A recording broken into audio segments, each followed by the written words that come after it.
This is the most involved autofocus system I've ever used. So I used the LiDAR on a few personal projects to get familiar with the quirks and better envision how it was going to respond to different situations, which gave me the confidence to put this on production, and more recently, a commercial. The environment we created centered around a husband and wife and a new product from EcoFlow, which was our client. I was a DP and focus pooler, while Niles, Caleb, and Taylor were the directors. As a team, we opted out hiring an AC for me and spent the money on talent, grip, sound, and location. And honestly, the money was well spent. Our grip team and talent absolutely elevated the production. That's huge. Can you do a one? You probably just do a one. One-handed? No. No way. Oh! Damn, Christian. I'm gonna start hiring him. Come on, Kristen, come on, Kristen. This was a new challenge for me because I had been filming single subjects up until now with the LiDAR. This is not your mirrorless AF system. This is going to take some time to kind of wrap your head around, understand how and what it's seeing, what it's doing, how it's reacting. And there's some very key things in the setup process that you need to be aware of to make the results much better when using it. Now, all this starts with dialing in your lens profile. Luckily, like in the app, there are presets of different lenses that are in there. I just went ahead and manually did it myself so I can have a hidden muscle memory. And honestly, this took me some time. I was struggling trying to figure out, how do I even get this to properly focus and do the whole meter, 4 meter and all that stuff. So definitely understand what lens you're using and then getting that right measurement. The most important measurement is the distance from the LiDAR to the sensor plane. This is going to greatly affect how the LiDAR is going to focus. All right, so you want to grab your tape measurer.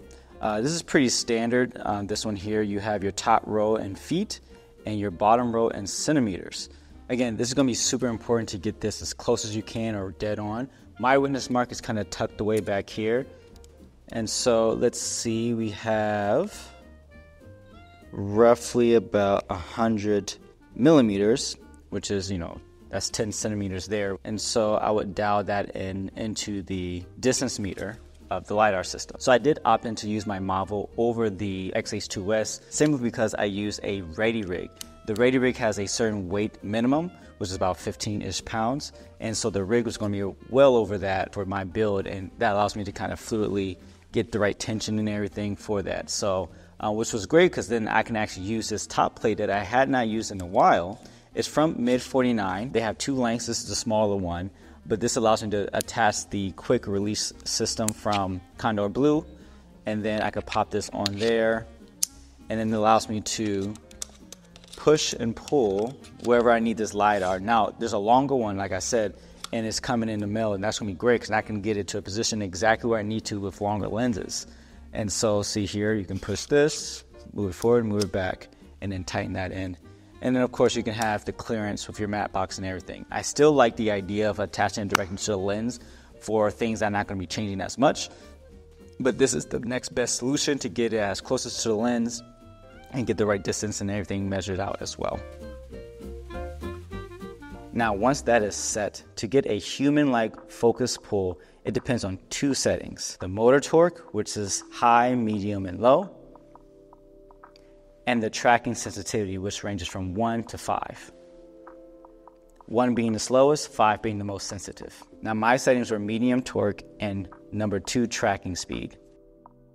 This also depends on how your lens focus. Is it a long throw? Is it a short throw? Is the focus ring much more stiff versus being loose? That will also determine the torque speed that you need to have on that motor. Now, I chose to use the Nisi Athenas, which is the 14, 18, 35, 40, and 85. Thank you again, Nisi, for loaning the 18 and the 40 for this project. I will be talking about those a little bit later. But knowing those lenses, they all have 300-degree focus throw. So I was able to dial it in and keep it consistent. That's one of the benefits of actually using cinema lenses, the consistency of each lens. I pretty much lived in the AMF mode, which allowed me to override the autofocus if I need to hold focus, which we did a couple of times, as you can see here. Now, take this scene here. I'm on the 14 mil, and the talent were sitting on the couch. I did a few push-in movements on the ready rig. So when it comes to focusing, I started on whichever talent was speaking. So I made sure to just hit my focus to lock onto that face and then allowed the LiDAR to do its thing. Then I eventually split the difference because the talents were basically on the same focal plane. There was another shot where we had both talents come into frame quickly, and I had to, actually use the hand wheel or the grip to switch to the next face as they were going to say their lines. It was pretty chaotic.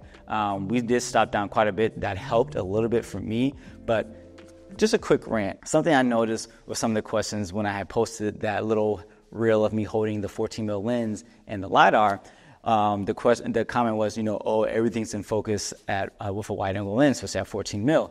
And I would say yes and no. Obviously, lenses have focus scales, and there's a minimum focus distance and an infinity. If you're stopped down to, say, T5.6 at infinity, pretty much everything, yes, is in focus. But if you are using a lens that has a very close focus, and then your relationship of your subject to the background is greater than it is from you and the camera, you're going to have a much shallower depth of field because of the relationship those two elements are having. So if you shoot anything wide, as I do, which I love the wide lens, you know that it can be the most annoying thing to see just a hair out of focus. And some of the shots were. Some of the shots were out of focus because the LiDAR said it was on there, but it wasn't. And if you're not aware of that and you don't see that, and you're always thinking everything's always going to be in focus with wide-angle lenses, that is not the case. So I just want to throw that out there. No, not everything is in focus all the time with wide-angle lenses. It's depending how you use it and the relationship of your subject. That's all I got to say. Before I move on to the quirks and the bad things about the experience, I just had to make sure I say this. If I didn't have this system, it would have made my job a lot harder since I didn't have an AC. Having this LiDAR system helped us achieve a lot of the shots and helped us move through the day for the most part. I'd say it landed at least 85 to 90% of the shots in terms of focusing. And then it got kind of weird later on, which I kind of talk about it. But if I didn't have this, it would have been a much difficult time. So it did what it needed to do. I'm very happy with it. And just to say that if this is the current state now, DJI is really good at adding updates and listening to feedback. So this can get this can get better. That's the thing about this. It's where it is now. It's not perfect, but there's so much headroom that it can just grow into and improve. That makes it very exciting to own one of these.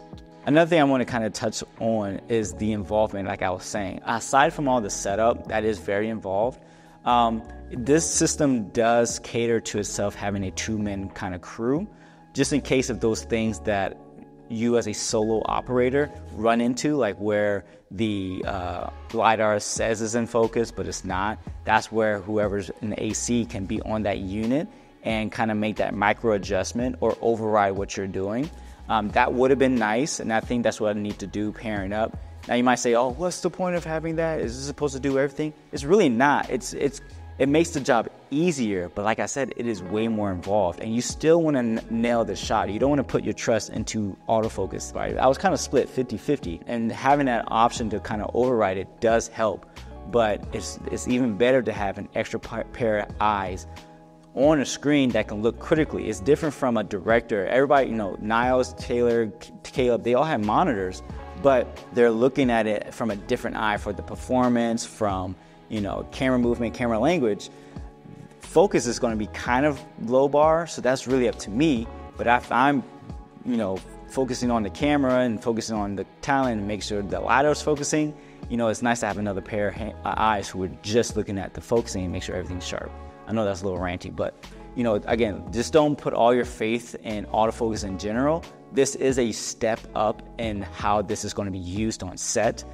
You could put this in all your lenses pretty much. Anything that's under 100 millimeters, I tried. Now, outside of all of that, the LiDAR did perform, but there are some things that I think that can be improved with some firmware updates. Number one being the stability. And I say stability because the way that we were kind of working through the day, yes, we had about 20-ish minutes to kind of go between setups, as well as me breaking down rigs and then rebuilding it. Now, this is on me, I would say. I didn't have my hot swap battery, so I had to unplug the LiDAR every time we had to switch out batteries for the camera, because it was just plugged into that. And so every time I did that, I noticed after a while, really, once I plugged it back in and it turned back on and it connected to the handle, that the lens profiles were wiped. That got me quite annoyed because it seems like it did a reset somehow after unplugging it. So when I put on a new lens, I had to take a moment. You can probably see here because I actually have footage of it. I had to recalibrate that lens and put that lens profile back in. So that was quite annoying. Luckily, that was near the end of the day.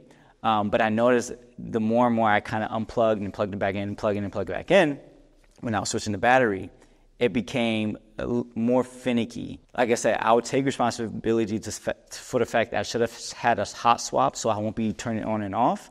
But the mere fact that that happened was like, oh, okay, I wish this was a little bit more stable so it can lock in and remember regardless of unplugging and plugging back in. That's one thing. So a quirk that I found is within the motors. Nothing too serious, but something to be aware of. So actually, each motor can hold 15 lenses per motor. So it kind of expands this. So if you're using it for focus, that is, zoom and iris, it doesn't matter because you don't save a lens profile for that. But if you're using it for the focusing and you set up one motor with your profiles and then you switch to another motor, it's not going to save those profiles. I thought it saved it all in here, but it saves it in the motor. And so if you're not aware of that and you pick up the wrong motor, then you got to recalibrate all of that. That didn't happen to me on the shoot. I had only brought one motor, and I did bring it back up, but I didn't switch them out. And so when I'm plugging in and plugging it back in for power, it did reset my motor for some reason because it always had 0. It was the same motor that I had used and calibrated the day before. Let me show you what I mean. So right now I have one of the motors, and it's F. You can see down here, plugged in, and so let's confirm it. Right now it says 35. That's all wrong, but there's only one lens in here right now, and that's C1. Let's come back out. Let's unplug this guy. Power's off. Let's plug up this one over here. This one says Z. So you can see I plugged it up on this side. Sorry for the focusing there. And then let's go back to this. And look. The profile now says 18. So tap on that. 18 mil lens. C1. So you see what I mean? Each lens saves. So there's the Z. There's the F. This one has 35 mil on it. This one has 18 mil on it. And I thought it only saved it in the LiDAR. So it saves it in the motors, which is kind of bizarre. It's kind of cool because now you can expand your lens options, but you definitely want to label what you have, something to be aware of moving forward if you mix these up. The easiest way to get around this is to make sure you just keep it all on one motor, but if you need to expand, you have that option to save it in other motors. I don't know if that was done on purpose, but it's here. This is what we have. Another thing is, if you haven't used the system, it drains the battery a lot. And that's one of the reasons why we're switching out batteries a lot. The biggest battery I had with me was a 99 watt. We had 5 of them because I was traveling with all the gear. I can't take any other bigger batteries with me. So it was roughly about 2-ish hours. Normally I get 4 hours on my Marvel with a 99 watt. But with this, it cut it directly in half because I was running the LiDAR, I was running the camera, and I was running something else. My transmitter, the DJI transmission system too. All that was running, and then it was kind of eating through the batteries. Now, if I had a much bigger battery, that probably wouldn't be the issue, but the issue would be whether or not to have a hot swap. So that's another thing. In case you don't know, in the AMF mode, you can hold the focus, or you can stop the LiDAR from focusing, basically, and you can take over control. If you let go, it will go back to doing its own thing. I was trying to do that a couple times. We were trying to nail this shot, and I put pressure on the hand wheel or the grip, on the focus wheel on the grip, but every time that subject walked right past, it would try, it followed it. And I'm like, wait, what a second, why in the world is it following it? I kind of wish maybe I can, but reprogram the hand wheel on the focus on the grip to the trigger, so I can just hold down the trigger and it won't move when something's going past. Eventually it did work, but it was like 4 or 5 tries, and I was starting to get a little frustrated on that. It's like, wait, I'm holding down this wheel and it should not try to focus. It's very early in all of this. This is only the first live firmware update that it's had since the release. And so I hope, and honestly, DJI is pretty good with making updates. So this video is for them as much as it is for me and you all watching. So hopefully those things will be addressed. I just want more stability. If I do have the power on and off that LiDAR multiple times, can it remember my lenses? Now I actually had to go back and set all that up again. It has 2 lenses in there. I put in 5. So it is what it is. Yeah, that was a little bit of rant, but I wanted to give you guys an update of my experience with it and a little bit of how to and how I like to run it. All right, I'm done now. Let me know what you think. Let me know if this was helpful. I'm not trying to make you buy it, but again, this has been my experience, and I just want to be able to share that with you all. Cool. All right, I'm out. See ya.